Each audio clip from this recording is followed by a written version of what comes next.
have as few anchors as possible early on so you can be as malleable as possible. You want to be able to be mobile because if an opportunity pops up, you want to take advantage of it. Yeah, hey, the market hustle, helping you to succeed, teaching like nobody else. Financial empowerment, giving you strategies for generational wealth.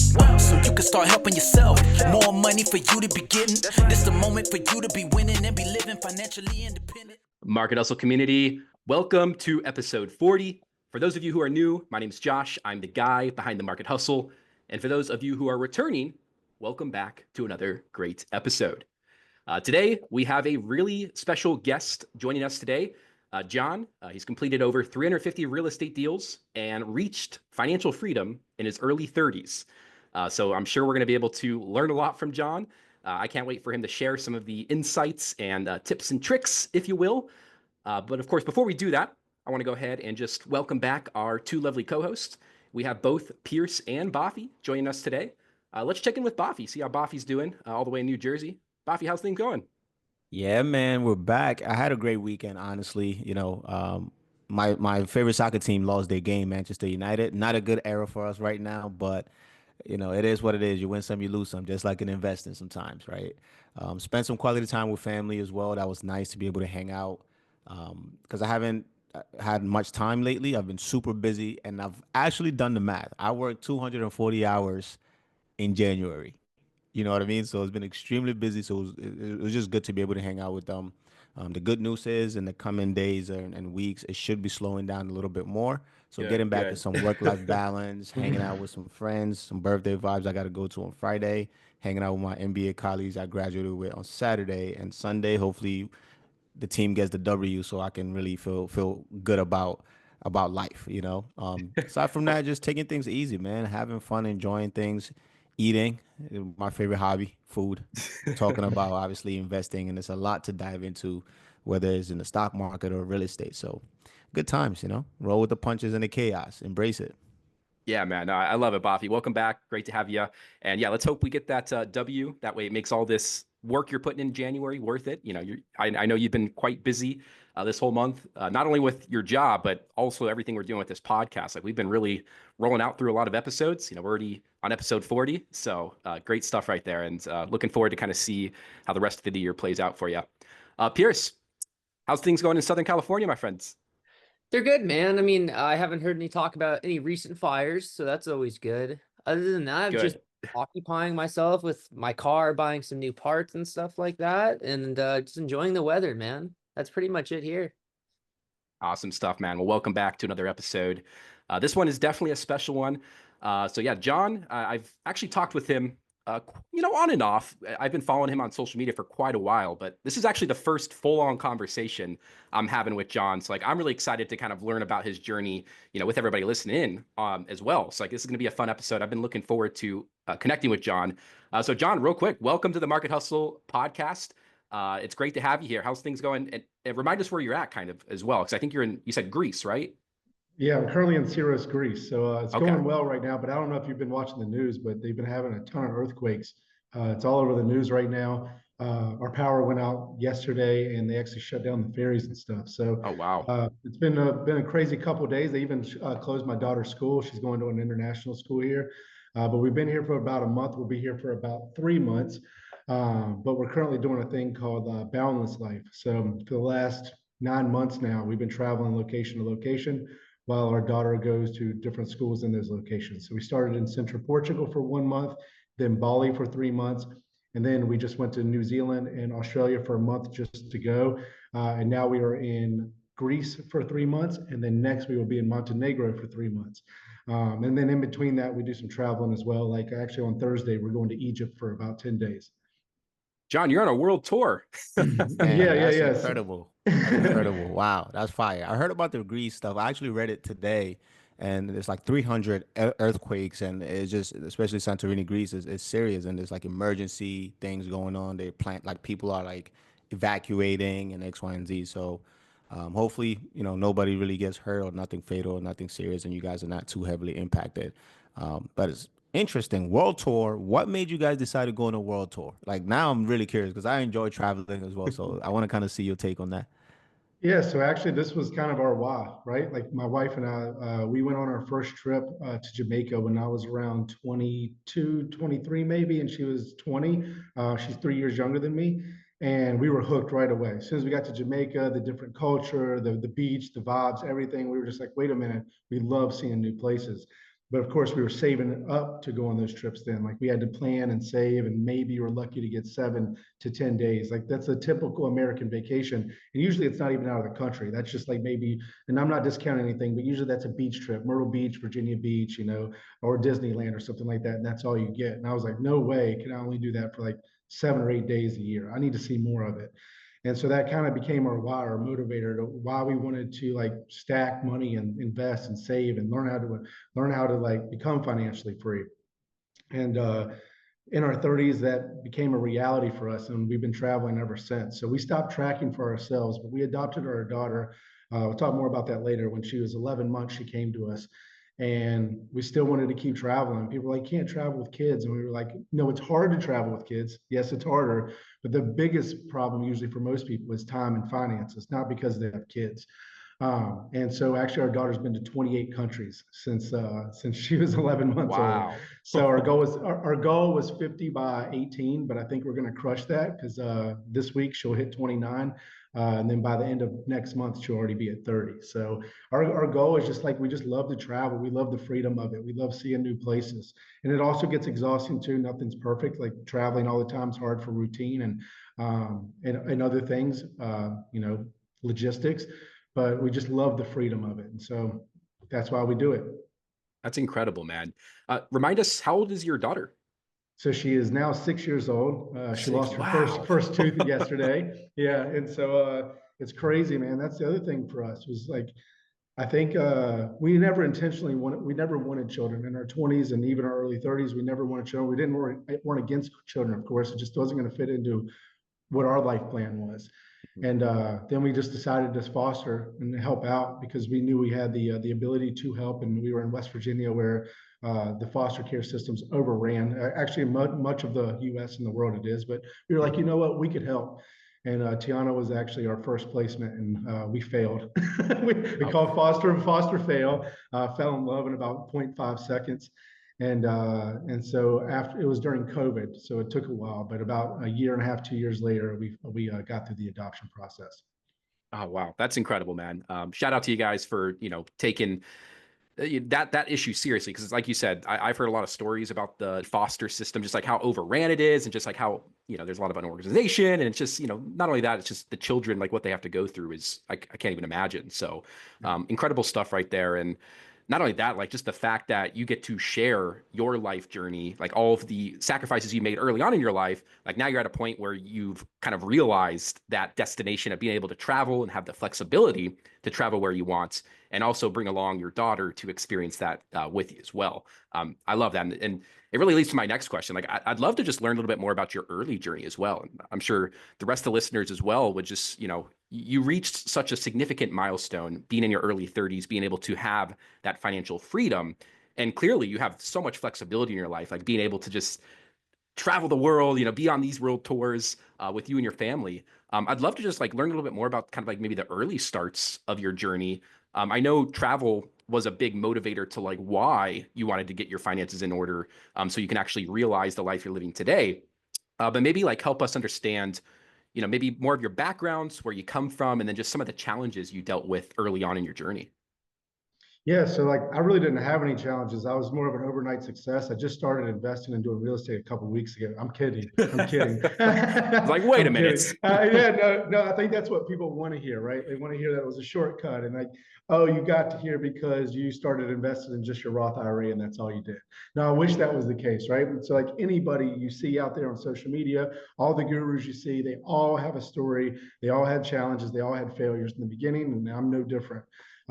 So around the same age, 21, 22, I started a business, a moving company. I knew right away I could not work for anybody else. And it wasn't because I was some like entrepreneur, guru, genius type, right? I just wasn't a good employee. I would have fired me. In fact, I got fired from my like first 4 or 5 jobs. I got fired from Arby's, Burger King, Dairy Queen, a golf course, like And I think, oh, and then one thing called Riverside Grill. I had an afro, so my hair goes up, not down, and I had this huge afro. When I was in the back, I was a dishwasher, and the guy was like, "You've got to wear a hat no matter what." And I like showed the managers like it just sits up there, like it would just fall. It will. I can't wear a hat. And so basically, I was, I'm not wearing the hat. And he was like, "Well, you can put the hat on or leave." And I went out the back door. So that was like one of many times That's that that. happened. Yeah, that's that. I just hated to be. You know, the feeling that I hated the most was like when all your friends were going to do something. In fact, that's why I got fired from Burger King. I'll tell you that story in just a second. But all of my friends were always out doing something, but you had to be somewhere where the boss told you you had to be there, right? Like 9 to 5 or, 3 to 8, whatever it is. And then like if anything else was planned, it didn't matter. You needed the money, you needed the income, you had to go to work. There's nothing wrong with that, like in the beginning, but it really bothered me. And so in Burger King, my friends came in, they had tickets to go to King's Dominion, which was a huge theme park in Virginia, where I'm from. And they were like, "Do you want to go?" And I'm like, literally just started my shift 30 minutes ago. I looked over, my manager looked at me and she was like, "You're going to leave, aren't you?" And I was like, "Sorry." So I do not promote that. Kids, don't do that. That's not a good idea. But I knew right away I was not going to be a great employee. I knew I did not like that aspect. So anyway, I was working at the time of starting my company. I was working for another business. We did basically deliveries for large box stores. To think like Pier One when it was still around, Big Lots, Dick's Sporting Goods, places that you normally don't think of that have their own delivery service. This company, actually, I give them credit for the idea. I didn't have the idea. I just did it better. Um, they would go to these stores and set up contracts to do their delivery. So like maybe, hey, we'll deliver your mattresses for $80 to $100 a piece. We'll deliver your couches for $100, $150 a piece. And they had box trucks. The issue is they had the idea, but they did not know how to run the company. Basically, they didn't. And I just had a knack for it. I didn't know I had this knack, but basically I became manager within like a couple of weeks, and I just logistics made sense to me. And I was like, oh, I could actually make this much more money. And I started making a map of like, oh, if we did all the deliveries in this area on a Monday, and then on Tuesday we did this area versus running back and forth, we'll save like $180 in gas every single week on 3 trucks. That it really adds up. And all this started clicking for me. And basically, they were about to run it in the ground, and I thought I was going to lose my job again. And I was at a mattress store picking up a delivery for the other company. And Ann, the manager, I'll never forget this. She said, "John, if you get a box truck, I'll give you the contract. Like, we know who's running this thing anyway. Like, we will give you the contract." And I was like, "Where do I find a box truck? These things are like $5, $10, $15,000." Well, shout out again. And again, remember, we all have an origin story. My best friend from school, Drew Fridley, like I bring him up all the time.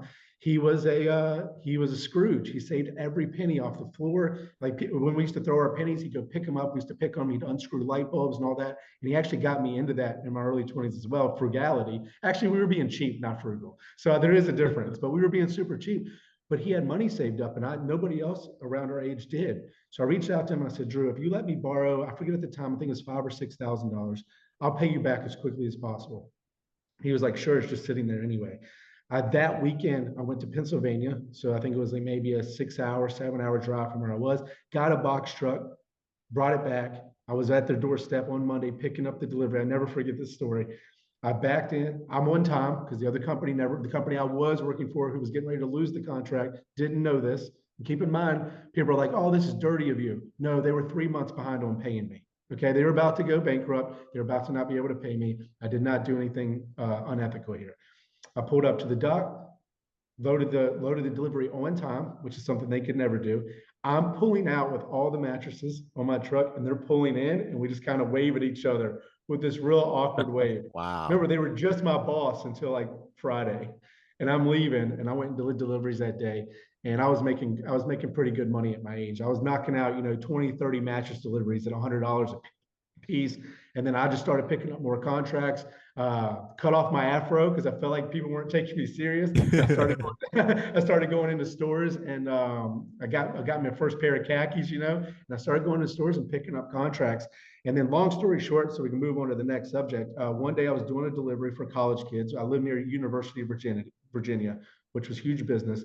One of the moms, while I was delivering the mattress, was like, "Hey, my daughter just has a few things in her dorm, but she's moving to an apartment. It was freshman or first year. you delivered our mattress. Can you grab these things? I'll give you 500 bucks. And it was like 4 boxes in like a mini fridge. And I was like, how much? Yeah, I'll do that. I could do it all by myself, right? So that's when I realized, oh, I should do moving on the side. I got this truck. Well, long story short, I transitioned pretty quickly from deliveries. I did that on the side and turned into a moving company. And moving forward, it's really kind of cool. Moving forward is a company that still exists today in Charlottesville, Virginia. They have like 6 or 7 trucks. It's a whole business now. And I started that with one little white box truck, 17, 18 years ago. So anyway, that business allowed me to save a lot in the beginning, and I was just saving, but I did not know a thing about investing. It wasn't taught to me. Nobody showed it to me. I just knew how to stack money away. And it wasn't until about 27 for me, maybe 28, when I even heard Roth IRA, right? And I was like, what do you mean Roth IRA? And I'm still today so upset because I lost 7 years of being able to contribute to a Roth just because I just did not know. So anyway, with all that being said, took that money, took the investments, learned how to invest, started stacking money away. And then we can get into the later years around 30 when I got into real estate. But I'm gonna let you guys talk a little bit now for questions leading into that.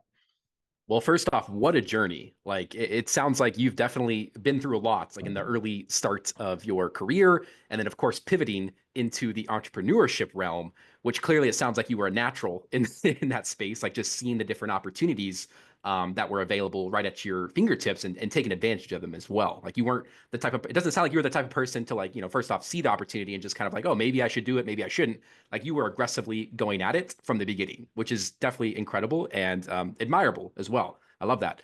Both or Pierce, do you guys have any questions about his early journey? Because, first off, incredible stuff there, John. And I do have a few questions as well, but I want to check with our co-hosts. Let's see if they have any things to add before we hop into the next question. Absolutely. I think the first question is, did that $6,000 investment, did he get any return on that? Like, did you share something with him? Yeah, you took care of him. Yes, of course, of course. I think I gave him Love like $1,000 on the 6,000, and I paid him back Nice. first.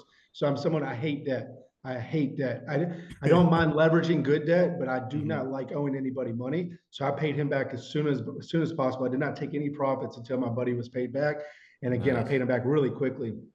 And because I was making decent money. But the thing that I didn't include in that is like people are like, oh, so that's all you did. No, I did all types of things on the side. I bought and sold street bikes. I used to buy a street bike on Craigslist, clean it up, take better pictures of it, sell it, maybe ride it a little bit, right? And I would sell it. And I did that with a bunch of street bikes. I had a coaching. I was doing personal training on the side.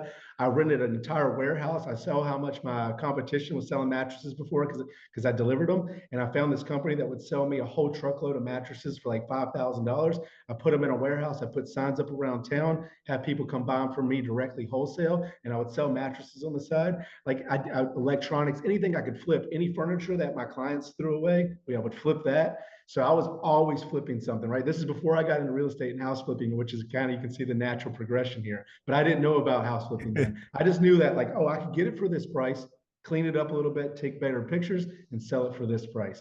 And that's literally what I was doing. I was always doing that on the side. And my wife and I even were doing dumpster diving at one point. People were like, ugh, and it is kind of gross, but hear me out, hear me out. I live near UVA, right? So the college. So at the end of every year, college kids didn't pay for those books. Their parents did, or they got a loan, right? They would toss them in the trash. Well, at first I thought nothing of it. It was a girl that left a whole box of books in my truck, and she was like, "You can just recycle those." And for whatever reason, my wife and I got on Chegg. I don't know if you remember Chegg, but it was basically where you could buy and sell used books. And we started scanning those barcodes, and that box of books she left in my truck was $1,500 worth of used books. And I was like, wait a second. So now every time I'm out at the end of the year, I'm eyeballing trash cans and I'm eyeballing boxes. Anybody throwing away books, I was scooping them up and selling them on the side. So I would do anything to make $1 on the side. So I wanted to kind of like preface that by saying like, that wasn't the only thing I did. There's a lot of things in the background too. That's incredible, John. It seems like you're a natural at this. And did this start from a younger age, or did this only pick up when you were in your mid-20s? Like, were you flipping candy bars at school, or what were you doing? Has this always been like a consistent thing? No, I was never the lemonade stand dude. I don't think that it clicked earlier on, maybe, but I don't remember myself like selling gum sticks and stuff like that on the bus. So I don't think so. And again, I didn't have any entrepreneurs in it's kind of like a foreign thing to me. I thought only rich people were entrepreneurs. Little did I know they got rich by being entrepreneurs, right? And I think that like I think it was when I just knew I could not hold a job. And then I knew that when I was working for that one company and I was busting my butt and doing the best job and felt like I was running the entire company, they were still the ones getting paid the most and still the ones benefiting. And then I was like, you know what? I don't like that. I don't like that lack of security. And I just want to be the owner. I want to be in control of this. And I have that little bit of a controlling personality. I think most entrepreneurs do. And so I think around 21, when I started that moving company, 2021 was when it really clicked for me. And then from there, it was like the sky's the limit once I understood my potential. Right. And so, yeah, that was the story on that. That's pretty cool, man. So I think that's one of there's a few lessons in here, or a few things that I'm sure the audience can take away, right? And that's the beauty of life. You can basically reinvent yourself in multitudes of ways and try different things, right? And so, and also if you're gonna fail, right, fail fast, right? The younger you are, the more flexibility or access you have to fail and bounce back, right? If you have family, kids, and certain things, is not that you can't try something or take a risk and fail, but there's just a little bit more, I would say, weight behind it, and you may not have as much time. So, for the younger listeners out there, don't be afraid to try something and think outside the box and try something different. Speaking of dumpster dive, I never did it, but I learned how lucrative it can actually be. And it's insane when you think about it. At my previous job, there was the head of the mail department, right? He had a truck and he would gather like all the metals and whether it's plastic and different stuff from the dumpsters. And then one day I just asked him, and come to find out, this guy was making like an extra 1,000 to 3,000 a week, just grabbing stuff and just taking those parts to like different, like, because how you have all these locations where you could just Yeah, take scrap metal is scrap metal big, stuff. big, big Yeah, money. Yep. he would Yep. do all of that and make a ton of money. I'm like, yo, that is pretty cool. But my question is, so you started kind of self-educating about money early, mid 20s, or a little bit earlier on. What were some of the first resources or people that kind of influenced that financial mindset, and like what kind of really got you going? Yeah, so I always bring this one up, and I hate to repeat myself if you watch me on another podcast, but at least my story stays consistent. Uh, I had a buddy, Miles, if he's watching this. He was always doing LimeWire, right? You remember LimeWire? He was always like hacking Oh something, gosh, downloading that's something, Virus Central, man. yes, downloading something he probably shouldn't have or whatever. But anyway, I had already had the moving company, but again, I didn't know anything about investing or money management. I just knew save. And then thanks to Drew, like I was being cheap. I was unscrewing the light bulb, unplugging the toaster, stacking every dollar away I could. So that was good. That was like better than nothing, but it wasn't investing. I wish I found investing sooner. Boy, oh boy. Because I lived in Charlottesville, Virginia at the time. And if I would have bought any real estate in my early 20s, I would have hundreds of thousands of dollars in equity, if not millions. But anyway, I digress. He messaged me one day and he was like, hey, I downloaded this thing. And the guy went by the name of Eben Pagan. I still remember the dude's name. I don't think that was his real name. That was a stage name. I think he still does financial coaching. I haven't looked him up in forever. Maybe I should if he's still out there. But anyway, he was like, it's a 30-hour seminar and people paid $50,000 to go to this event. And I got it off LimeWire for free. Eben, I'm sorry. Okay. I'm sorry. I did take the link from Miles and I listened to it, but I did not have access to $50,000 then. I was still early in my journey. But anyway, I listened to the whole thing for whatever reason. I took Miles's crazy request. He sent it to me. And I think it's because I knew the value of what I was getting too for free. I was like, I just got to listen to it. And the guy went on. I don't know how many good points he had, but or if there was even, I don't even know if it was good advice all the way around today and the knowledge I know. But I know a couple of things stuck with me. He talked about living well below your means, which I still think that most people should do that.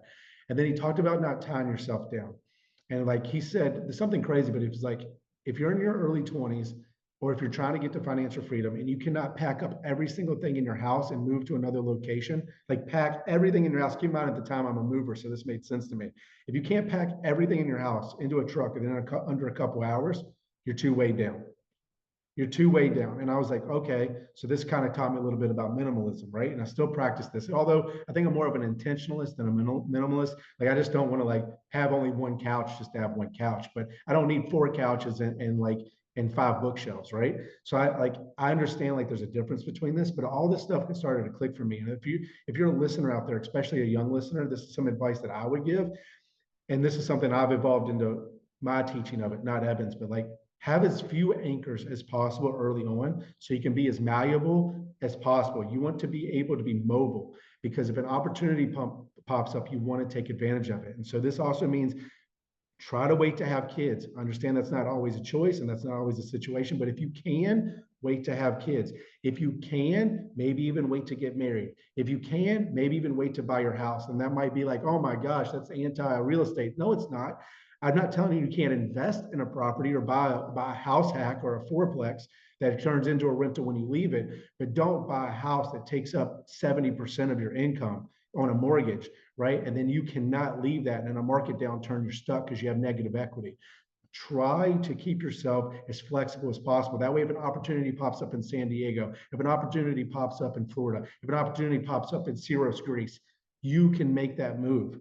There's so many people that miss out on opportunities because too early, too young in their investing career and their life, they lock themselves down and they just cannot make those moves.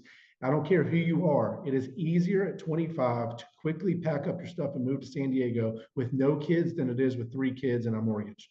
Okay. I'm not telling you not to buy a house. What I'm saying is be very strategic in what you buy. And that's why I really love the house hack. I don't think anybody should buy a house or start their investing career without considering, and in my opinion, doing a house hack, whether it is renting bedrooms or renting a duplex or a quadplex.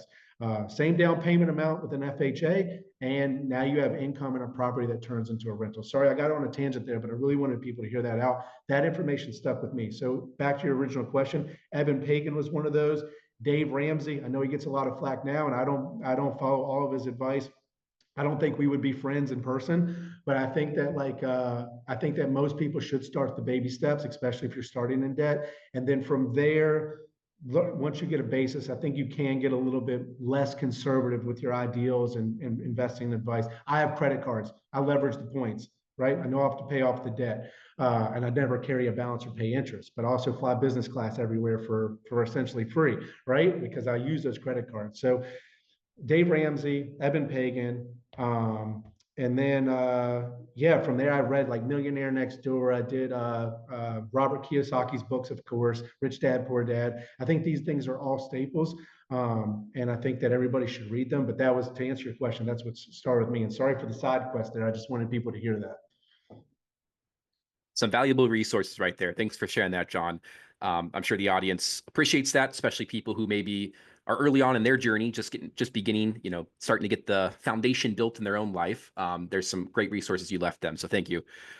My next question is more along the lines of more so like pivoting. So like you clearly have an eye for finding the right opportunities and taking advantage of them. Was that just kind of something that came natural to you, or is that something you've kind of fine-tuned, knowing when to pivot to the next opportunity, especially when you were just beginning like your early entrepreneurial journey, leaving that mattress firm and then kind of like starting your own, kind of taking it over and starting your own business? Like, what would you say to somebody who's like maybe dealing with, or they're in a specific opportunity they took advantage of, but they're not sure when to pivot, especially when they're trying to focus rather than get distracted? Like how do you kind of like cover that nuance of like being distracted with all the other opportunities out there compared to just honing in on what you got right in front of you and focusing all of your energy on that? Yeah, that's the pro and con of social media, right? It opens up a world of endless possibilities, but also you have a world of endless possibilities, right? So it's like, oh, I really, really, really like crypto, and then all of a sudden you look to the left, you see a post by me, the frugal investor, and you're like, oh, he made how much doing real estate? And now you're over here, and then you're like, oh, you can also, you could do scrap metal, right? Like there's literally a page for everything. I think that that's going to happen. It's going to happen to all of us. It even happens to me. I still get distracted from time to time, but you have to hone in on something, right? You have to eventually, like if you catch yourself hopping and it's not making a lot of progress somewhere, you have to find one thing and hone in on it. Like you just have to choose and go in that direction and give yourself at least 6 months to a year minimum to see if that's something that you'd like to do. See if you're getting any traction in that. And traction does not have to mean money. Okay. That's where a lot of people make a mistake. They go, oh, if I don't make money from it in the first 6 months. No, traction could be that you got better at it, that it's easy for you to make content about it, and that you are making more content about it. The money will come. If you follow the passion and you're consistent, the money will come. but you have got to stick to something, because if you give up every 3 months, every 4 months, every 5, 6 months, you are never going to get good enough at it to make it help you make consistent income. So whatever it is, I don't care what it is. I don't care if you have to spin a bottle, right? I don't care, but you got to pick and choose and go in that direction and give yourself a time. Most of your listeners, I'm going to guess your demographic is 20s, 30s, right? I know you have some older demographic too, but you have so much time in your 20s. I can pivot again right now. I'm 38. I can pivot again right now. You can take all of my money. You can't take my knowledge. Okay. I'm not going to lie to you. You can take all of my money. I can pivot again, and I become a multimillionaire within 5 to 10 years, realistically, maybe faster. Right. And that's because like I know how to focus, I know how to grow an audience, I know like all those skills that I've developed. And so my favorite quote, one of my favorite quotes, I think Zig Ziglar, is luck is when preparation meets opportunity. Right. So all of you guys are in the preparation stage. You're listening to this, you're in your 20s and 30s, you haven't found your niche yet. You're prepping, you're reading, you're listening to podcasts like this, you're following the market hustle and reading those posts. Even those quote posts have a lot of significance. And full fact, Josh, I didn't know who was behind your channel. I didn't know it was a bot. I didn't know until I've established somebody with you, right? Because there's a lot of those pages where they just recycle content. But I love your page. I love every one of your almost. Usually I do not follow pages. If you guys go follow me, look at who I'm following. I'm not following a lot of the gurus. I don't follow a lot of pages like Josh's. So I just like follow good resources that are consistent in their message, and they show you the real part of it, right? They're not saying get rich quick. I think that's the other problem too. You said stay. How do you choose? If they're saying that you're going to become a millionaire and anything less than probably a year, run. Absolutely just run away from it. I'm not saying it's not possible. I'm not saying people haven't done it, but the likelihood of that happening for you, I bet the odds are sub 0.1%. So it's okay if you like to gamble your time away, but I don't. So I like to argue that real estate's get rich quick. And people are like, how is that the case? And I said, well, most people never get rich. Most people never get rich, right? And then a lot of people do chase get rich quick things and they never get rich. But if you can get rich in 5 to 10 years, which you can in real estate, relatively speaking, that's get rich quick, right? And so that's my get rich quick. 5 to 10 years, if something can get you rich or wealthy or buy back your time, that's a get rich quick scheme I'm subscribed to. So just stay focused on one thing and just try to like give yourself at least 6 months to a year in that niche. So I mean that's incredible, John. I like the stuff you talk about with the real estate, getting in on it, 5 to 10 years. I live in Southern California, and so this is the question because you're a real estate guy. It's so unrealistic for, anybody really, unless you have money behind you or a very, very solid income to purchase a house. And I know it's like this in some parts of the country, like Florida, New York, even New Jersey. What's your recommendation if you're trying to get into real estate, and you live in California? Do you look out of state, or what do you do?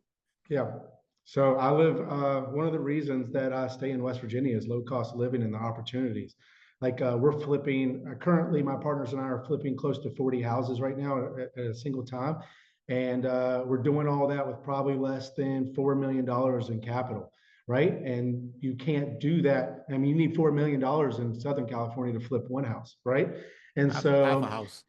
yeah, half a house, right? So my unrealistic answer for most people, but no, I won't say unrealistic.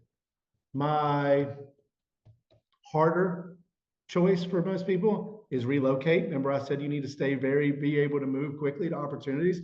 So if I'm looking to do real estate, I'm not staying in California if I'm just getting started and I don't have wealthy parents or access to millions of dollars. So I'm moving. I'm going to go to a lower cost of living like Ohio or West Virginia. You're going to have to give up that weather. All about sacrifices in the beginning. You have to give up that weather. You might have to give up some of your political. You don't have to give up your political ideals, but you're going to have to move around people that probably don't think like you, right? That's going to just have to be another part of it. You're going to have to walk in 3 feet of snow sometimes, right? But remember, this is a temporary part. So I have this quote that I don't know if I came up with, but I say it is like, you can either choose to make sacrifices right now, or you can be forced to make them forever. Okay. And so like that's like, and what I mean by that is like, you can either move to a place like West Virginia, Ohio in your 20s and live there for 5 years and give up all that weather while you build a real estate portfolio that makes you $10, $15, $20,000 a month, and then move back to California with passive income. Or you can stay in California and watch everybody else buy real estate. Okay. That's option number one. That would be my main, just relocate. Yes, it's hard. Yes, it can be a struggle. You'll find another job. You'll figure it out if you want to, if you want it bad enough. And I can't determine that for you. The second one is to stay exactly where you're at. It's going to be harder because of your cost of living. So you're going to have to like work more, and you're not going to have a lot of more time on the side to work on a side gig or look in real estate. But now you're going to leverage other locations, geohack basically, right? So you're going to learn how to buy real estate in West Virginia from where you're at. You're going to probably have to need partnerships if you're not someone that can do this on your own, but you're going to leverage other people's knowledge and location. So we have a lot of investors that invest with us in California because they have maybe $300,000-$400,000 saved. They can't buy anything over there. They send it to us. We put it to work for them in a flip, and we send them back the return. Now they're real estate investors in West Virginia properties where they can put the entire amount together on a first position lien, mind you. They can't put that $400,000 to work in California, but never in a first position. If you're not familiar with what I'm talking about, that means you are the sole rightful owner to the house if us, the borrowers, default. In California, you're not doing that with 400,000. You're going to be part of maybe 5, 10, 15 investors on a single house. Gets a little bit messy on the default. But in West Virginia, if you send us $400,000, we could probably do 2 houses for that, first of all. But we'll put you in a first position lien on both of those properties, and we'll pay you 10 to 12% interest on your money the entire time we have it. We do all the work. We find the location, we flip it, we send you the money back. This is not a money raise. We have access to plenty of capital. I'm letting you know how we do it and how it works, and how someone like you who in California could invest in real estate. Even better, you could go around us. We're kind of the lazy money solution. You could go around us and you buy the properties that we're buying, and you flip them yourself, and now you keep the majority of the profit, right? And or you buy. I bought my quadplex. I have a 40-unit quadplex in Charleston, West Virginia. Guys, I bought that for $100,000. Truth be told, we bought it for 80 grand at auction. I gave each one of my partners 10 grand to let me keep it. So I'm in that thing for $100,000. This was 4 years ago. It now makes me about $4,000 a month. I paid cash for it. It makes me about $4,000 a month in cash flow, and it's worth about $350,000. So that was 4 years ago. So there's people sitting in California keep saying, I can never, I can never. Yeah, you can never where you're at. You can go somewhere else and put that money to work elsewhere, or you can relocate, build a new network like I did. I'm not from West Virginia. My wife got accepted into nurse anesthesia school there. It was going to be 3 years. We were supposed to be in and out. Ended up forming all these partnerships. I built a CrossFit gym with some partners. And then we adopted her daughter. We put a lot of anchors down in West Virginia. But that low cost of living, real quick, I know I talk a lot, and I'm sorry, but I'm trying to give value here as well. My mortgage in West Virginia is just sitting there back home. We haven't been home in 9 months. It's $750 a month. I don't care. It can just chill. Man, I'm moving to West Virginia. $750 a month. And keep in mind, it's in downtown Charleston. It's 1 block from the hospital. We bought it because of the location for my wife. And it's a 2-bedroom townhouse with a garage, 3 floors. So it's not the nicest house in the world, but for $750 a month, fine by me. Wow. I love it. I love it. And, John, for a little context with the podcast, so you are the second guest that we've had on that has real estate experience. So back in episode 34, we brought on Ryan and Corey to share kind of their real estate insight. And we're able to ask a lot of great, like, kind of intro questions to people who were kind of, more context, our listeners tend to be more interested in the stock market domain. Like, that tends to be where a lot of our focus is here on this podcast. But one of our big philosophies here is one of the best ways to learn is to just hear out different perspectives or see how people have accomplished different wealth building goals, maybe approaching, a completely different route, whether that's through real estate, through entrepreneurship, which is why we like to bring on different guests such as yourself, John, to share, your unique insight that you can bring to the Market Hustle community with this podcast. So that being said, maybe give us a little bit of context around why real estate specifically. Like, I know you touched on how it's a faster way to build wealth because you can kind of control more of how you move in that world. Plus, like, you can use leverage to your advantage. Like, that's one of the beauties of real estate is leverage actually becomes one of the ways to really get going in the right way. So, like, maybe you can give us more context around why you chose real estate rather than maybe more of maybe the entrepreneur route. Like, I'm not sure if you are still actively involved in the entrepreneurship route, but I'm curious, like, just your decision to why hone in specifically on real estate. Maybe just give us more context. Yeah, so first and foremost, I do both, and I teach people to do both. I'm in the stock market as well as real estate. So ever since I learned about the Roth at 27, 28, I've maxed my Roth and my wife's Roths every year. Then when we got to higher income, we learned the backdoor Roth. If you're not backdoor Rothing because you're high income, it's literally one extra step. It's not that confusing. Please look it up. It's almost dumb how easy a backdoor Roth is. But anyway, you should be doing that. Then I also have a solo 401k that I max out every year here. So I'm still heavily invested in the stock market. And then when that money, if the market gets a little bit over leveraged or whatever, I learned how to self-direct my retirement account back into real estate again.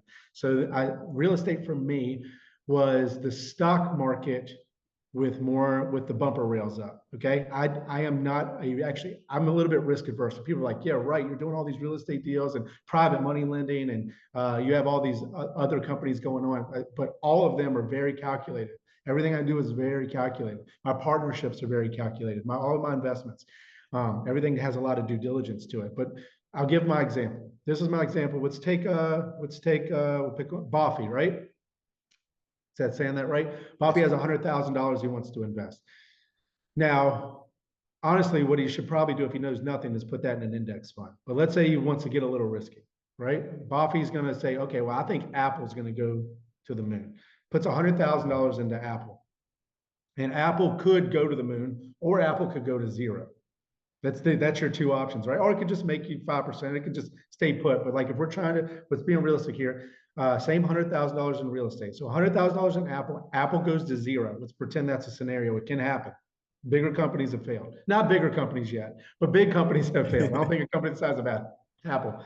Buffy would not even get a letter, not even a sorry. He won't even get an iPhone as an apology. His $100,000 will be gone.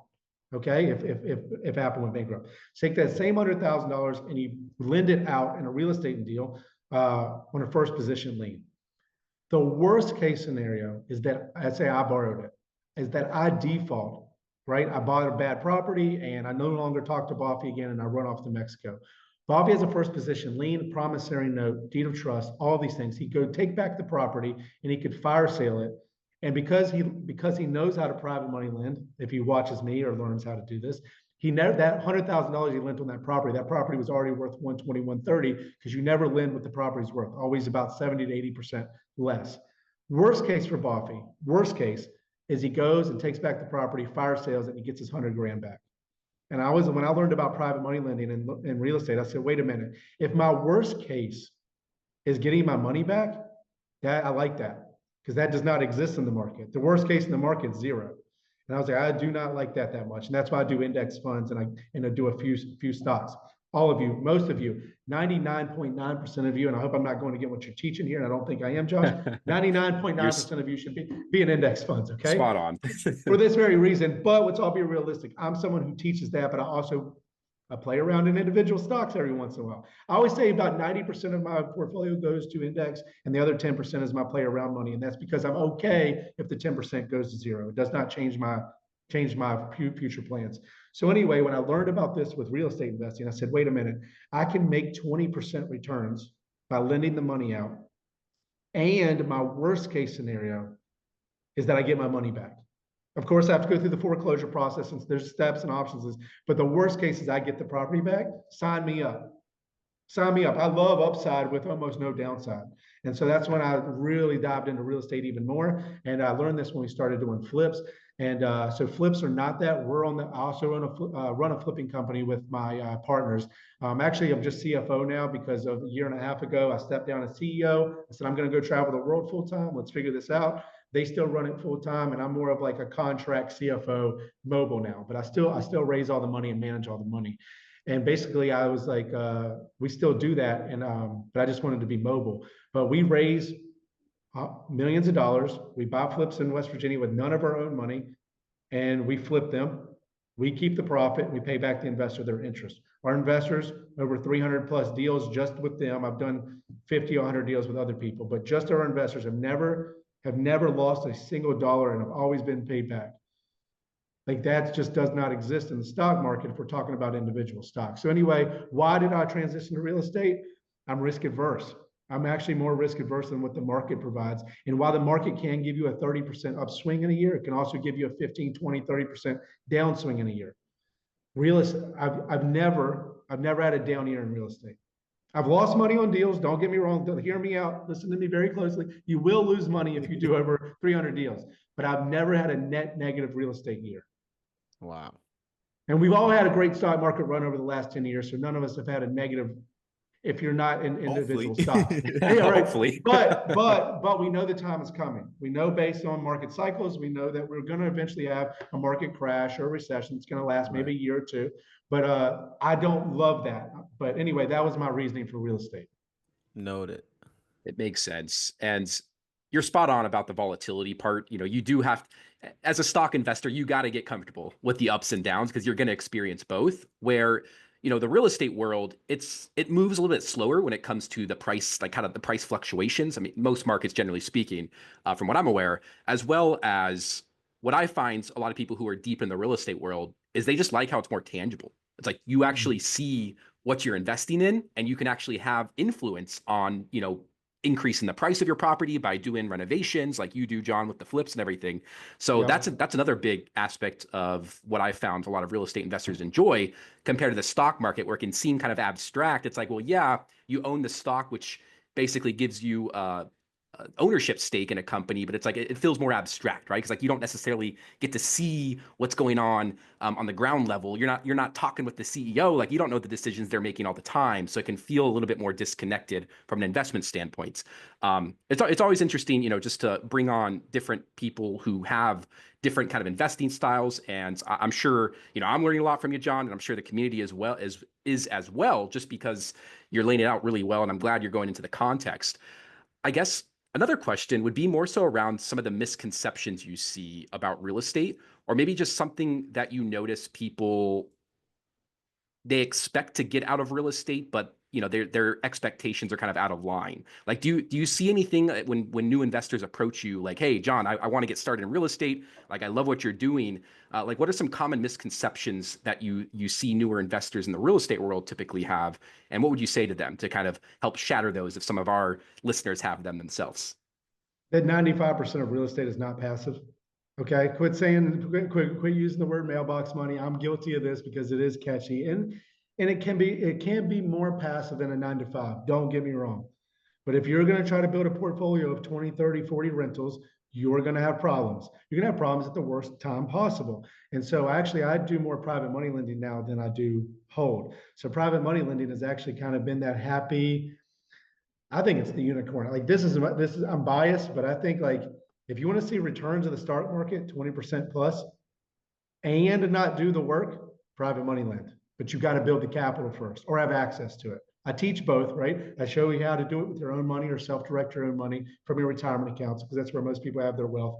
If you have liquid cash, like if you had $1 million in liquid, I could easily show you how to make $300,000 a year from your couch, right? And that sounds like a guru statement. It's not. Now you got to build those relationships. You got to find the people, do the due diligence. There are people that will borrow your money for 30% interest and do flips with it, right? Because they'll give you 1/3 of the share, they'll give you 50% profit split. But real estate in general, buy and hold until you get to the management standpoint. And you have to have good management. So all these things are ifs, right? Then it becomes mailbox money. But buying your first 5, 6 rentals when you can't afford management and you're trying to squeeze out the cash flow, you're going to be managing a plumber at 2 o'clock in the morning. You're going to be dealing with a tenant that hasn't paid rent in 4 months. I've dealt with all this. I've dealt with a lot of people. We buy our flips sometimes from auction, and there's squatters in them. I've dealt with squatters. I promise you, it is a nightmare. We had a person squat for 2 years before. Oh, wow. 2 years. Wow. And they said that they were, I'm not going to pick on anybody or audience that might believe in this, but sovereign citizen. That's what they said they were. This is actually, I'm just going to tell you the truth. If you listen, that's not a real, like, it's not a recognized thing by law. You can say you are. That's fine. I'm not picking on anybody, but it worked long enough to get it to court to extend this thing 2 years. They squatted for 2 years. So anyway, what I'm saying is like, do not jump into real estate thinking that the mailbox money is you buy a couple properties and then mailbox money and you go sit on a beach. That's not realistic, especially not at today's prices. You're not going to squeeze enough cash flow out of each property. I will say it is more possible if you get a little bit more risky and you go the short-term rental route, Airbnb. Now you can see that $5,000 a month per property, and you can do this with 5 or 10 properties. There's people actually doing this, but you have to be willing to risk $500 to $1 million per property to get these types of nightly rates. and know how to furnish them and not know how to be an investor. The investor part is buying the house.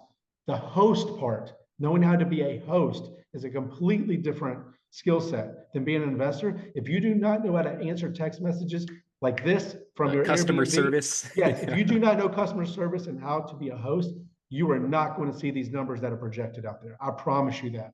You have got to be really good at what you do. You almost have to be like, understand how to run a hotel to do these numbers. So real quick, misconceptions are real estate is not as passive as it's pitched. There are losses, especially if you're going to get into the flipping world. I promise you will see losses, and you just need to be prepared for that in your contingencies. But you always, no matter what, pay back your investors. I don't care if you have to sell your own house for equity. That's just the type of person I am. I'm like the Lannisters, right? I always pay your debt, right? And I really believe in that. And so, but some truths real quick. I want to counter that so I don't scare you away. It is probably one of the best wealth builders outside of just passive index investing. It's probably one of the, if not the best wealth building tool that's proven over time. So if you want to retire at 60, if you bought 5 rentals today in your 20s or 30s, you'll be just fine at 60 based on appreciation, principal pay down, tax write-offs, and cash flow. You'll be just fine with just 5 properties. But if you want to get rich, if you want to get wealthy early, you're going to have to learn how to do this a little bit more passively. Interesting. That's very interesting. So, John, many people might not have like a decent amount of capital. However, I think it is still great learning opportunity for all of us and the audience, right? I mean, this knowledge right here is free 99 thanks to you. And you just touched on some very interesting scenarios and concepts, right? Whether it comes to the deals, partnerships, investors working together.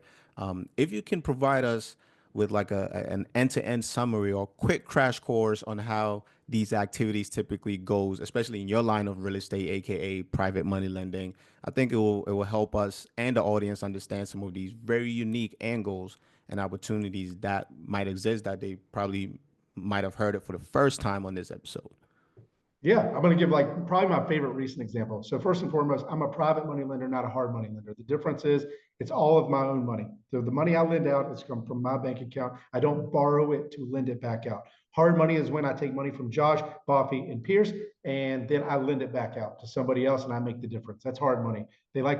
Hard money likes to pretend to be private money. Sorry, hard money, I'm calling you out of there a little bit, but I'm true private money. But I understand that most people don't start with millions of dollars in liquid in order to lend that out. So most people are like, I'm turning that off. That doesn't make sense to me. Well, hold on, listen up.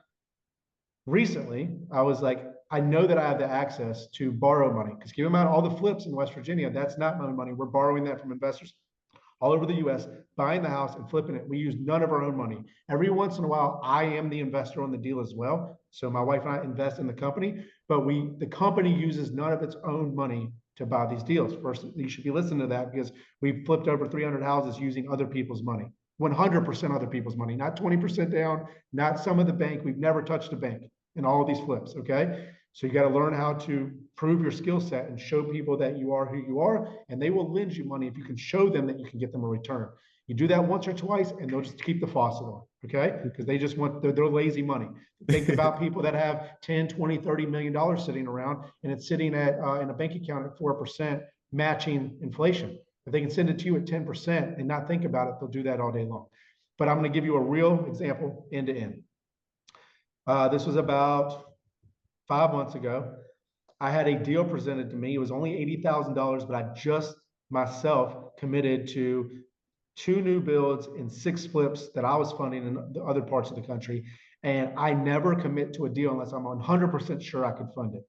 So while I thought I could fund it, it was getting a little bit tight on my capital because remember, all those flips and new builds that I'm funding could go over. And so sometimes they need more than what they've asked. So I'm always keeping contingency amount. I never want to tell one of my borrowers that I'm short. I always want to keep them happy and keep the money going so they can go as fast as they need to go. So anyway, back to the original story. This person only needed $80,000. I've lent to this person before. It was a second position lien, not my favorite, but again, they have a proven track record with me, and it was only $80,000. I know to a lot of you listening in, $80,000 is a lot of money, and that's because it is, but in the real estate world, it's not a lot of money. It was $80,000 second position. They just needed the rehab amount on a large equity flip. There was $100,000 plus equity in this flip, so keep that in mind. But I thought it was going to be a little tight for me. So at first I said, his name's Wes. I said, Wes, you know what? I'm not going to be able to do that deal right now. And then he texted me back. He's like, if you know anybody, I'll pay $10,000 flat on the 80 for 3 months. And I was like, oh, I'm back in. Okay, hold on a second. I said, you know what? I'm going to try. I'm going to try. I called a borrower that we used for my childhood friend, Drew. Remember Drew? So Shout out to fun. Drew. Shout out to Drew.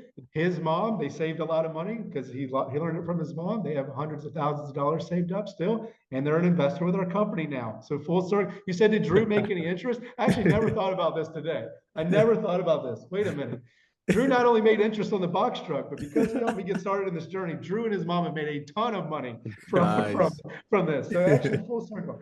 So anyway, I said, Drew's mom, I said, send me $80,000. We normally pay you 10. I'll pay you 12 because I'm only going to give you a note on this, not first position. It's just me saying I'm good for it. She knows I'm good for it. Wired it to me the next day. I borrowed eight. Keep in mind, I did not have to have any of my money. I want everybody to hear this because everybody knows somebody with money. I promise you this. You can get access to people money. It's everywhere. I borrowed the 80 at 12%. I lent it to Wes for 3 months. I also had a clause, $2,000 per month he goes over. He went over by a month. So he paid me $12,000. I owed Janie about $3,000, I believe, 12% on the 80 for 3.5, 4 months. So don't get out a calculator, know I'm about right. Anyway, I netted about 10 grand and I didn't have a single dollar in that deal. So as you're listening to this and you're going, oh, private money sounds great, but I don't have any of my own money. You don't need your own money. I just showed you 2 examples where I flipped over 300 houses, not using a single dollar of anybody else's money. And I showed you another real life example on a smaller scale of how I made $10,000 in 3.5 months and I didn't have a dollar in the deal. Now, what I did have and you don't have, and that's because you're not out there doing it yet. I'm trying to motivate you if you're listening. You don't have the network. You don't have the network. So maybe you're not in a network like Josh. If you do you have a network, Josh? Well, this podcast is the network we're really focusing on right now. There you go. Building this, commenting, get wherever there's comments of this, if this thing's on YouTube or just in Josh's Instagram DMs or Josh's comments. Build a network. I have a community. I'm not here to pitch that, but we have a community as well. And I always tell people, my community, you're not paying the money for the education. That's only about 30% of it. 60 to 70% of what you're buying or paying an entry fee for is the network, getting around serious people who are ready to take action. If you get in a room with like-minded people, I promise you, you will go so much faster. I researched real estate for 4 years, never did a single deal. I watched every Bigger Pockets episode. I watched all the podcasts, read every book on real estate. I didn't take a single step of action. I was too scared. I had the money. I had the freedom. I didn't have kids. I could have taken action. I was too risk adverse. I get around Steve and Andrew, who are my partners today. I asked if I could shadow them for 1 week. I never left. This was March of 7, 8 years ago now. I shadowed them for 1 week. I ended up never leaving. We became great partners. We're still partners to this day. I said, I'll come into this company. Here's another thing I did that most of you probably won't do or think to do. I said, guys, I know you two are partners. I'm not included yet, but I know I can bring value. I know what I can do with this company. If I can make room on the back end for me, if I can make enough profit on this company to make room for me at the end of the year, I'll pay myself. If not, I won't take a dollar. I'll work the whole year and I won't take a dollar. And I did. I worked the entire year. I worked all 5 days, every single day of the week. And keep in mind, I already had some money. So I didn't have to do this, but I knew if I wanted to grow, I needed this real estate education. I did that for a whole year. Not only did I gain a ton of knowledge, I did build back in for me. In fact, we're still together 8 years later, right? And so I got paid for that entire year and it worked out for the better. But my one key advice from this, if you're listening to this, you're going to take away something is I do not subscribe that you have to leave the old people behind. But if you and the old people are sitting talking about the same things every week, week in out, going to the bars, Friday, Saturday, Sunday, talking, even if you're talking the talk and not walking the walk, you must get new people around you as soon as possible. And preferably people that are either where you want to be or even further. And I promise you, it does pull you. I don't mean to sound like a guru here and talk like that, but this is some real advice. If you get around those people, it's inevitable that your net worth is going to increase, that your knowledge is going to increase. But you have to get around those people and you have to put that knowledge to action. So I just wanted to not close. I can do this for as long as you want, but I wanted to leave that piece of advice. That's solid, John. And there's really something about being surrounded by people on the same wavelength as you, right? Thinking about the same stuff, having the same kind of style of ambition, or just not limiting themselves to opportunities that are out there. Like it's contagious, right? Like the people you surround yourself around, you kind of start to pick up on their kind of wavelength of thinking, whether you like it or not, or whether you're aware of it or not, whether it's, you know, a good wavelength or a bad wavelength. So there's definitely something there about surrounding yourself around people who are on a similar journey as you. And really, that's, you know, the mission of our podcast is to bring on people like John, bring on different guests who have different experience so that you can learn from people who have made it, who have done it. And then as well as, you know, just continuing to surround yourself around the information that's going to help grow yourself as an investor, whether that's in the stock markets, whether that's in real estate, whether that's in starting your own business. The cool thing is there's so many different routes you can go. And with that, there's so many different opportunities. But obviously the whole point, you know, the reason why we like to bring on people like John is because we want to make sure you're aware of like the different opportunities that are available. Because even in the real estate world, John's highlighted so many different routes that you can go, like so many things that are available that maybe you weren't aware of before you actually listened to this. So that's another great reason why we like to have awesome guests on, such as John. You know, before we officially wrap things up, because like this podcast has flown by, which is always a good sign. That means we've covered a lot of great information, gotten a lot of great insights. Sorry, I talk a lot. John, it's good. It's a good. You know, the more context great. we can have, the more value you're bringing everybody. So it's a positive thing. I love it. I love it. I really have one last question, more so along the lines of, you know, let's picture somebody who is, you know, they're listening to this podcast, they love what you're saying, they want to learn more about this. Like, what would you say is maybe like step one to just get familiar more so with like the whole landscape that you operate in? Like, are there any books that you would say to watch? I mean, of course, follow you on Instagram, like go check out your Instagram. But is there anything else that you would recommend as like a core resource to get a fundamental understanding of everything you're kind of doing? Yeah, I think like if you're going to get started, like if without an investment, so without a monetary investment, or at least a minimum one, you can start with any of the books by Brandon Turner. He used to be the co-host of the Bigger Pockets podcast. He's wrote some amazing books. Anything by Jason Scott, another great one. He teaches about syndications and how to rehab houses and stuff.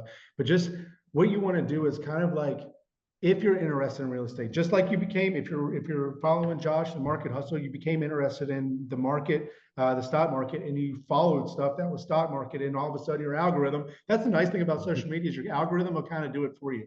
So follow real estate investors, follow people like myself, and you follow the FI couple of my partners who bought 16 rentals from nothing. Like you could just start following people and get people in your ecosystem that are doing it. Now be very careful with this, because just like anything else, for every one of the Market Hustle pages, there's 50 get rich quick day trading pages that will lead you down the wrong path.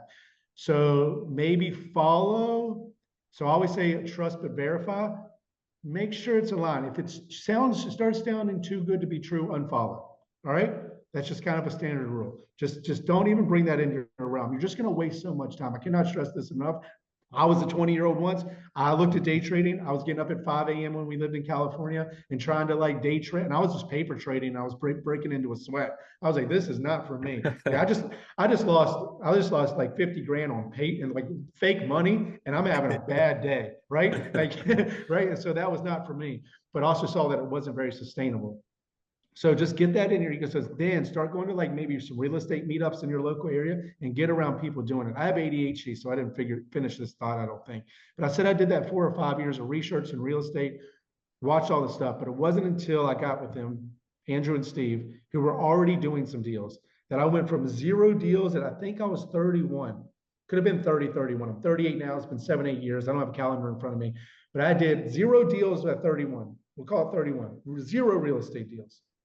I've done, my profile says 350 plus. It's probably over 400 now, right?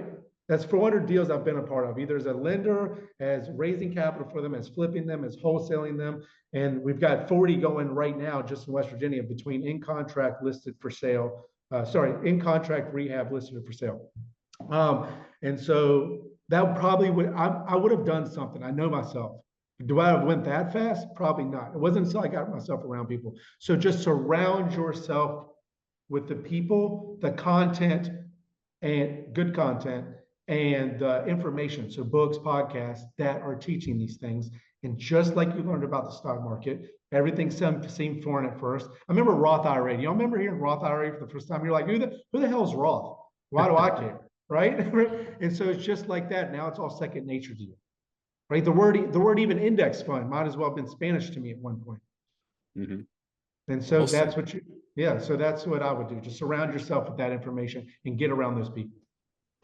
Well said. I love it. I love it. Great insights right there. I really appreciate you, John, taking the time to explain all of this, explain your journey, explain your experience, and then, of course, leave some amazing resources.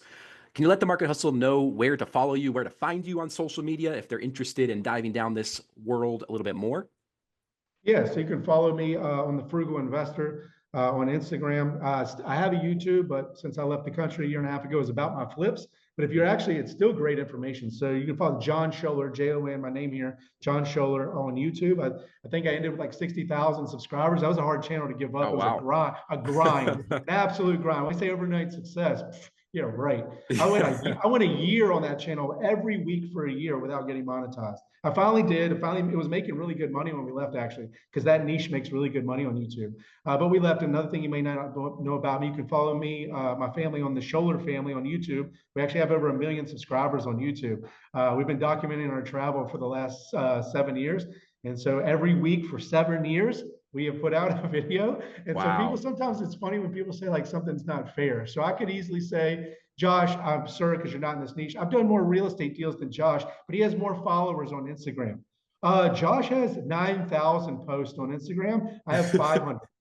Okay, so some things, life one is not going to be fair, but also you got to know all the details before you say if something's fair or not. Sometimes people will get lucky breaks, but sometimes that won't stick either because they don't know how to maintain it, right? If it is the average person, if you give the average person $1 million, it'll be gone within 5 years because they do not know how to build it or maintain it.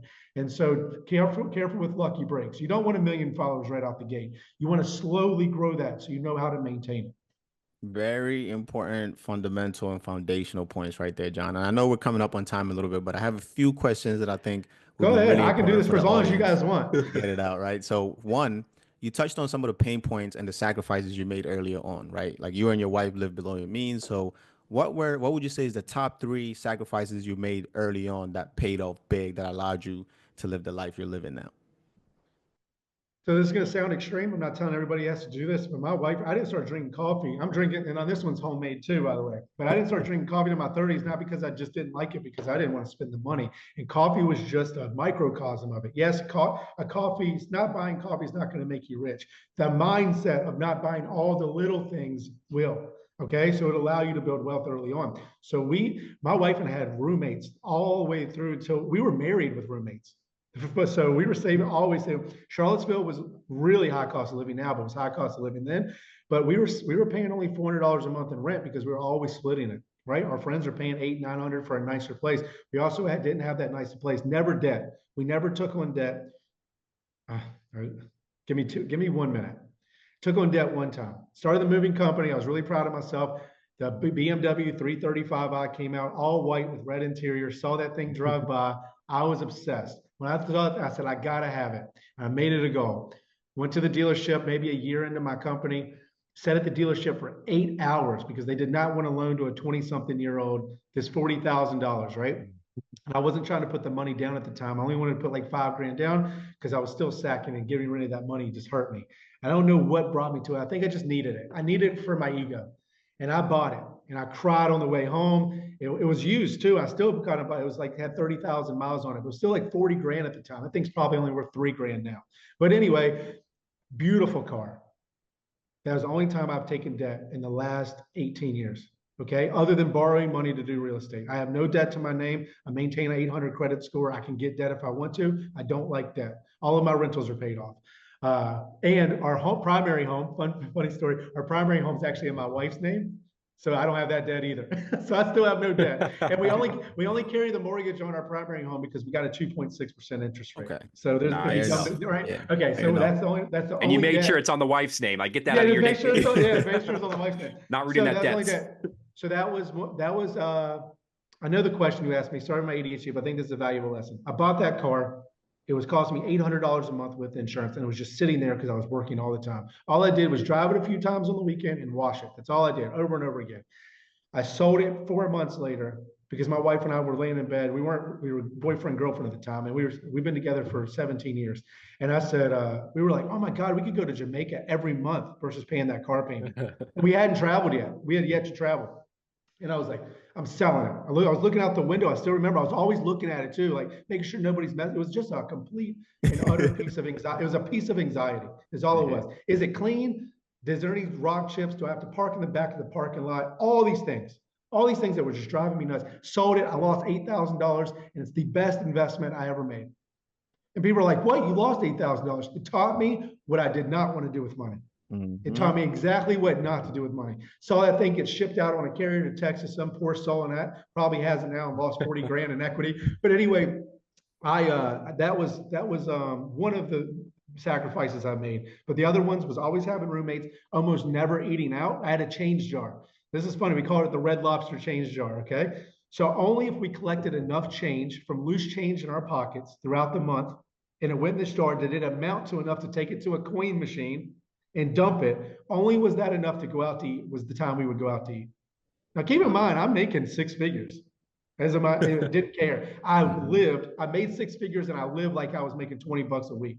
Okay. And I did this for like a decade, probably. Like my wife and I really didn't loosen up on the budget. You could still honor based on our income and what we spend, we're still very frugal.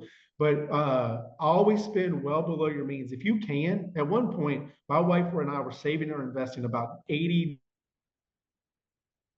the number, call it 90% of our income. Okay.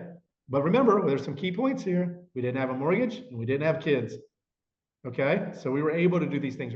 You can't have a roommate if you have it's harder. It's hard to have a roommate and 4 kids. A lot of people are going to want to live with you. Right. And I wish I knew about I so wish I knew about house hacking when I was in my 20s. Man, wow. I could have bought a duplex in Charlottesville for probably 500 grand. Same duplex today, we're 1.5 million. Insane. Thanks for sharing that because I think that's so important. You highlighted some pain points, and obviously everything comes with a price. Oh, it sucks. It sucks. All your friends are doing fun things. Yeah, all the time they're drinking. I used to get picked on. And called cheap ass, and like people would like make fun of me at the bars because I would always pregame. I get the $11. I did all the fun things. I bought the $11 bottle of vodka. I'm drunk before I hit the bar because I am not paying $8 a shot. You're out of your mind. John just didn't want to get ripped off. He's being smart here. And John, that's the thing too, man. A lot of people can relate to that, right? Like a lot of people that are trying to, improve their life in a certain manner. Yeah, they can relate to being called that way, whether it's from colleagues, friends, whatever it is. And I think the most important thing here is to kind of identify what sacrifices are worth it for you. For John, that's he listed about 3 to 5. That's how it worked for him. You have to identify what works for you on your side as well. I got 2 quick questions. We're gonna rapid fire this up. Okay. 350. Real quick, sorry. I'm sorry. I don't mean to interrupt you, but that's a big point. I'm so sorry because I wanted to say this. Good. As you make these changes in your life, as you make these investments and these sacrifices, family and friends are going to pick on you. You need to ask yourself one thing: are the people that are giving you the criticism where you want to be? And if they're not, then it doesn't matter. And I'm not saying like if you're out there like making bad choices and they're giving you feedback. I'm saying if you're making positive life choices and it's because they're not comfortable with who you're becoming. That's all it is. So you have to block that out. It is hard. Peer pressure is a real thing, especially in your 20s. You want to wear the Gucci, you want to wear the Nike outfits. And none of that's going to mean a single thing to you when you're financially free at 30s. I can have every Nike outfit I want to buy now. There's not a car in existence outside of some rare auction pieces that I can't buy for cash. Okay. Good point. But that's because it's still to this day, I drive a $5,000 Ford Escape hybrid that's currently been sitting in my home for the last 9 months. It's broke down and probably won't start when I get home. That's beside the point. What I'm saying is even my wife was a CRNA making $250,000 a year. She drove a $3,500 Prius. Okay. Remember, I learned my lessons from that BMW. One day I'll have a nice car and I'll have these things, but those come later. Sacrifice now, do those things later. Sorry to interrupt you there, Bobby, but I really want to get that because I feel like that peer pressure really gets people off track sometimes. And honestly, I'm glad you did because that's something, again, another really relatable point, right? Especially now with social media and the way everything is advertised or it looks on there. It's like everybody's rich, everybody's balling, flying out. We're in Miami Beach. And so if you're not careful, debt, right? Credit card swipes. Get sucked into that black hole and thinking, you're young and you want to be around the ladies and everything of that nature. So you do have to be a little, responsible and kind of have a strategy going forward. So quick question is 350 plus deals and counting, right? And something I think we all must answer for ourselves is, when is enough enough, right? Because of course, we all want to get somewhere and see our dreams comes to life. So what did your financial freedom mark look like? Was it like a dollar amount, or a certain amount of real estate deals, or properties? Like, what was the mark for you? So I'm going to guess that most of your audience is getting started because 98% of people are not financially free.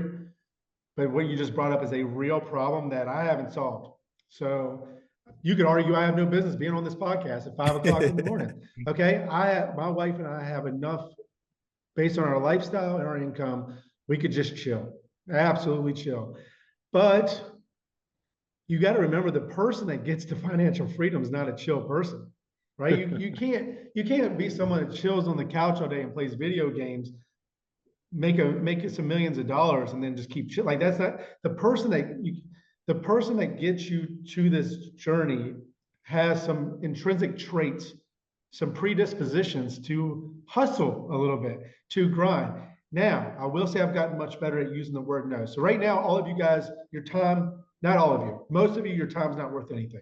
I'm just going to be honest with you, just how I started. Your time's not worth much. Remember, I worked for that company, the company I'm still part of, for a whole year for free, because at the time I didn't have a lot of real estate experience. So my time at first, until I could show them the value, was worth zero. Okay. Most of you are there, but eventually the question you're asking is, when is enough enough? I don't know how to solve this. I'm still working on it today. This is the thing I'm working on into my 40s, right? It's like, okay, I don't need another $500,000 a year to income, even if that's an awesome opportunity. Because fun fact, the more money you have, more opportunities are going to come your way. So now every calculation looks like this to me. This is all I can say as I have figured it out. Then what I have figured out. The opportunity comes to me. I do not evaluate the dollar amount it can make me first. That's the flashy part. That's what gets your eyes on it. But then I go to the two next steps. How much headache is this going to cause? And how much time is it going to take away from my family? Actually, backwards. Family, how much time is it going to take away from my family, my daughter, who's 6, and before I turn around will be 12, right? Not only that, but or my wife, we're all getting older. And then the headache, and then the money. Right now, most of y'all can't do that. You have to do the money first, then the time, and whatever that is, right? But I will say that, like, you got to be careful because of the hedonic treadmill. Are you guys familiar with the hedonic treadmill? So those who are not listening, basically, no matter what you get or earn or have, if I gave you your dream lifestyle, house, car, clothes, wife, significant other, whatever that is for you, if I gave you that, all of that would become pretty much normal to you within the 6 months, no matter what it is. Your house would become your home. The car would have door dings and dents, and you would be worried about where you park it. Or like, yes, it's fast, but I've been fast 50 times now, 100 times. I'm not saying you wouldn't be somewhat happier, but not what you think you would be.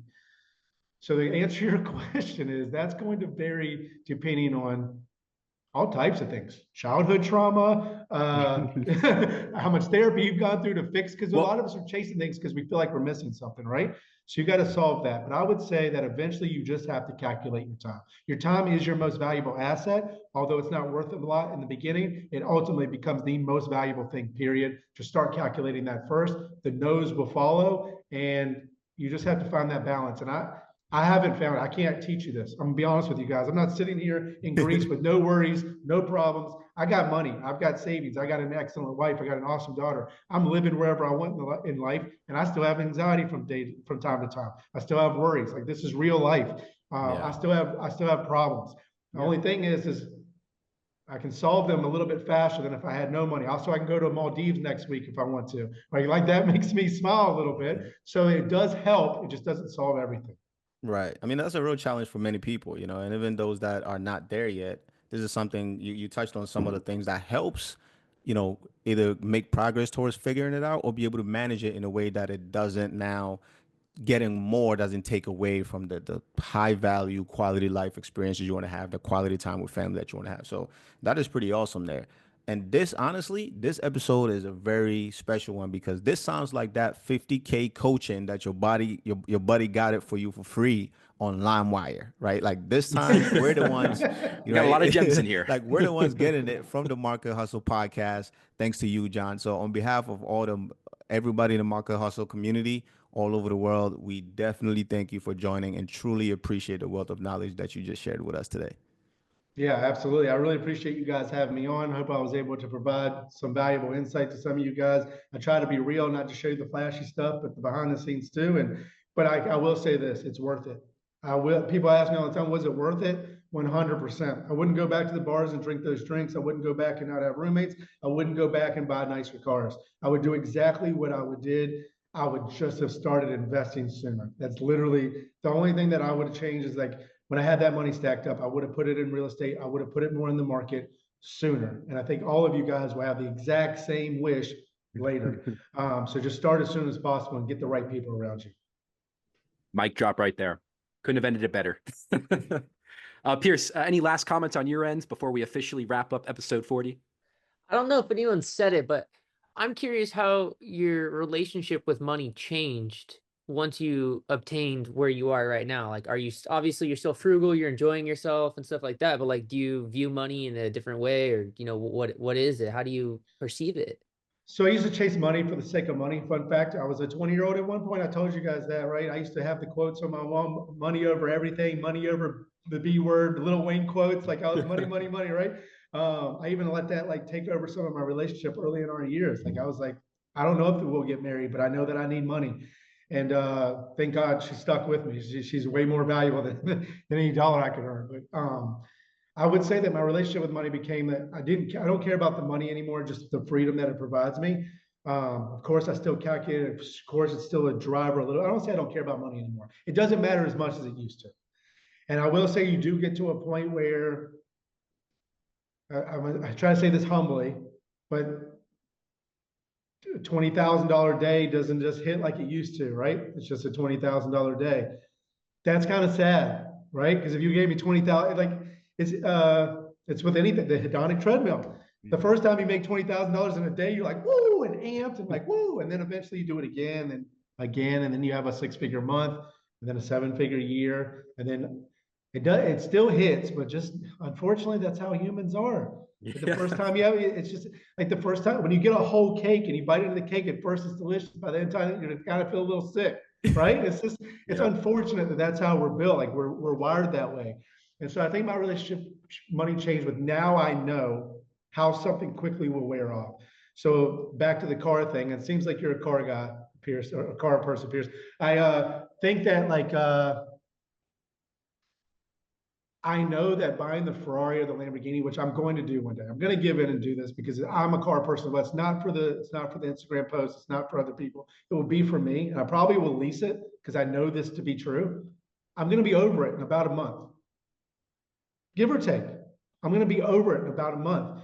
But I still want to quench that thirst. But I think if you can learn and understand that new thing, that new shiny object, the glamour is going to wear off very quickly. I think you'll say no to a lot more purchases going forward, whether it be the purse, the shoes, the clothes, the car, the house, whatever it is. If it's a stretch for you, give yourself 24 hours before you buy it. Because advertising is really good. Marketing is really good. Every single thing you're looking at out there online is meant to extract your dollars from you. Mm-hmm. It's stacked against us. Just give yourself 24 hours before you buy anything. Right. And then I think that will help most people. So I could go on for hours, like, but anyway, great questions at the end there, especially the when it's enough. If you get someone on the podcast that truly figures that out, because I'm around people in this cohort, in the skilling, like executives at like really top companies that you guys know and love. Can't say their names, but like, I mean, millions of dollars a year on payroll and more in stock options, and they can't figure it out. I don't know how to answer that question for you. So, John, let me ask you this real quick. Do you enjoy what you're doing? Like, do you enjoy the art of making deals? There it is. Yes. I love solving problems. So you could argue that I don't really need to be part of A&M anymore financially, being the CFO, but I love it. I love raising the money. I love figuring out the problems. I love like managing the money and watching all the bank accounts and figuring out, oh, why did $600 go missing here? Or why did 20 grand? Where's the problem? And like, I love the puzzle piece and I'm really good at it. So anytime you're really good at it, you almost have a passion for it. And so it's a purpose. That's the word I've been trying to search for this whole time. Purpose. Eventually it's not about the money anymore. It becomes more about the purpose. So if you can make money, eventually you have enough money where the money will be like, oh, well, you could get into farming and make $250,000. I don't want to do farming. I don't want anything to do with farming. So that doesn't interest me. But if you're like, oh, you could get part of the syndication and do these real estate deals that builds homes for the homeless. Now, like, oh, you're hitting on all my things. Right now, I'm getting passionate about it. So I want to add the third thing: headache, family, time away from family, and does it bring me any type of purpose? So I think I need to add that to my things there. So I think that's what I would add to it. Purpose, yes. So everything that I'm doing brings me joy in some way, some more so than others. But once a year, my wife and I try to go, now what's making us the least amount of money? What is giving us the most headaches? We need to either solve that or put it on the chopping block. Well said. Awesome stuff right there, Yeah, John. yeah. I can't I appreciate think we tried you. to end this like 3 times now. That's how you know it's a good podcast. That's how you know it's a good one. Yeah. I can't thank you enough for coming on here. I know it's still early and you're getting your day started in lovely Greece. So I want to make sure, first off, again, Market Hustle community, make sure you go follow John at The Frugal Investor on Instagram. He posts a lot of great stuff on there, and I've been following him for, I've been watching your page on, your posts always pop up when you're making them. And you seem like, the reason why I wanted to bring you on this podcast is because you're real. Like, you're not there like promising fake stuff. Like, you're very transparent about what you're dealing with, some of the issues you're dealing with, which to me, that's awesome. And keep doing what you're doing right there. And I can't thank you enough again for just coming on here, being able to be vulnerable, share your story, share your experiences, because that's really what this community is all about. So thanks again, John, for coming on here. Pearson Boffey, thanks for coming back to another lovely episode as great co-host. And most of all, Market Hustle community, thanks for coming back to listen to a lovely episode. Don't forget, we have 39 other episodes, over 35 hours of free financial education here for you to listen to and take advantage of with other great guests that we've had on, such as John. So go check those out, as well as leave us a quick 5-star review on whatever podcast platform you're listening on, and a quick comment as well. Let us know what you learn and take away. That being said, we will see you all back next week with another great episode, and I hope you have a great rest of your nights. Thanks for listening. Bye-bye. Thanks, everybody. If you feel just like I do, link up, come and join this crew. Hey, I'ma go invest and I'ma watch my money double, take it to another level. With that market hustle, always play it smart. You ain't dealing with a sucker. Take it to another level. With that market hustle, I'ma hustle, hustle. With that market hustle, I'ma hustle, hustle. With that market hustle, I'ma hustle, hustle. With that market hustle, I'ma hustle, hustle. With that market hustle, go.